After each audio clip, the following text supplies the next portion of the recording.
February 14th, 1788. February 14th, 1788. Brutus, a founding father, is writing something about federalism or elections, the rule of law, something about the Bill of Rights or Constitution, three branches of government, all that liberal crap that George Washington brought forth upon this world.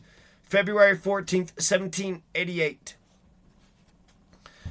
This same manner of explaining the Constitution will fix a meaning, and a very important one too, to the 18th clause of the same section which authorizes the Congress to make all laws which shall be proper and necessary for carrying into effect the foregoing powers, etc. A voluminous writer in favor of the system has taken great pains to convince the public that this clause means nothing. Necessary and proper. That clause means nothing, for that the same powers expressed in this are implied in other parts of the Constitution. Perhaps it is so. But still, this will undoubtedly be an excellent auxiliary to assist the courts to discover the spirit and reason of the Constitution, and when applied to any and every of the other clauses granting power, will operate powerfully in extracting the spirit from them. I might instance a number of clauses in the Constitution which, if explained in an equitable manner, would extend the powers of the government to every case and reduce the state legislatures to nothing, but I should draw out my remarks to an undue length, and I presume enough has been said to show that the courts have sufficient ground in the exercise of this power to determine that the legislature have no bounds set to them by its Constitution, by this Constitution, by any supposed right the legislatures of the respective states may have to regulate any of their local concerns. I proceed, second, to inquire in what manner this power will increase the jurisdiction of the courts. I would here observe that the judicial power extends expressly to all civil cases that may arise, save such as arise between citizens of the same state, with this exception to those of that description, that the judicial of the United States have cognizance of cases between citizens of the same state claiming lands under grants of different states. Nothing more, therefore, is necessary to give the courts of law under this Constitution complete jurisdiction of all civil causes, but to comprehend cases between citizens of the same state, not included in the foregoing exception.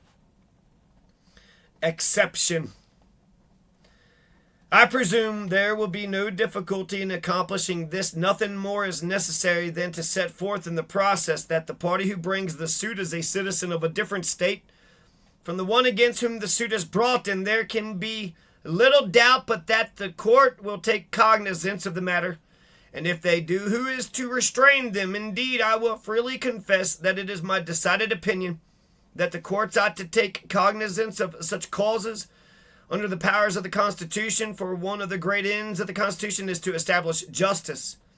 To establish justice, that's in the preamble of both Colorado and America's Constitution. This supposes that this cannot be done under the existing governments of the states, and there is certainly as good reason why individuals living in the same state should have justice as those who live in different states. Moreover, the Constitution expressly declares that the citizens of each state shall be entitled to all the privileges and immunities of citizens in the several states. It will therefore be no fiction for a citizen of one state to set forth in a suit that he is a citizen of another, for he that is entitled to all the privileges and immunities of a country is a citizen of that country, and in truth, the citizen of one state will, under this Constitution, be a citizen of every state. But supposing that the party who alleges that he is a citizen of another state has recourse to fiction in bringing in his suit, it is well known that the courts have high authority to plead to justify them in suffering actions to be brought before them by such fictions. In my last number, I stated that the Court of Exchequer tried all causes in virtue of such a fiction. The Court of King's Bench in England extend their jurisdiction in the same way. Originally, this court, the King's Bench in England, held pleas in civil cases only of trespasses and other injuries alleged to have been committed vi et armis.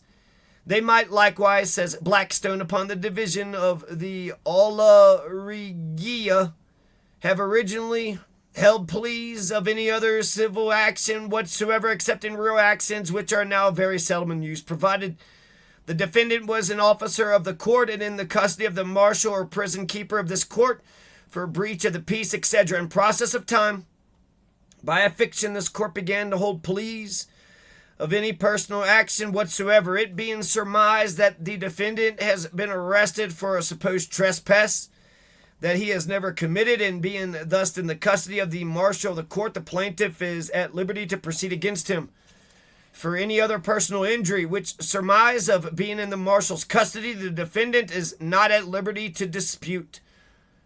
Not at liberty to dispute. By a much less fiction may the pleas of the courts of the United States extend to cases between citizens of the same state.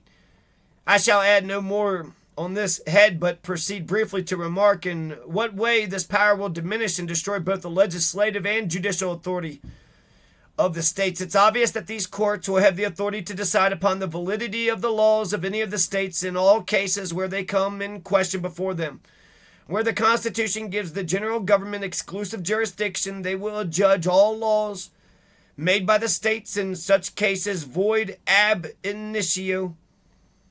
Where the Constitution gives them concurrent jurisdiction, the laws of the United States must prevail, because they are the supreme law in such cases. Therefore, the laws of the state legislatures must be repealed, restricted, or so construed as to give full effect to the laws of the Union on the same subject. From these remarks, it is easy to see that in proportion as the general government acquires power and jurisdiction by the liberal construction which the judges may give the Constitution, will those of the states lose its rights until they become so trifling and unimportant as not to be worth having.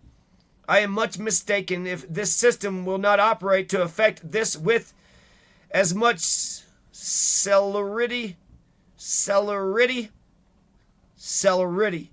as those who have the administration of it will think prudent to suffer it. The remaining objections to the judicial power shall be considered in a future paper. Brutus. Brutus, February 14th, 1788. Brutus, February 14th, 1788.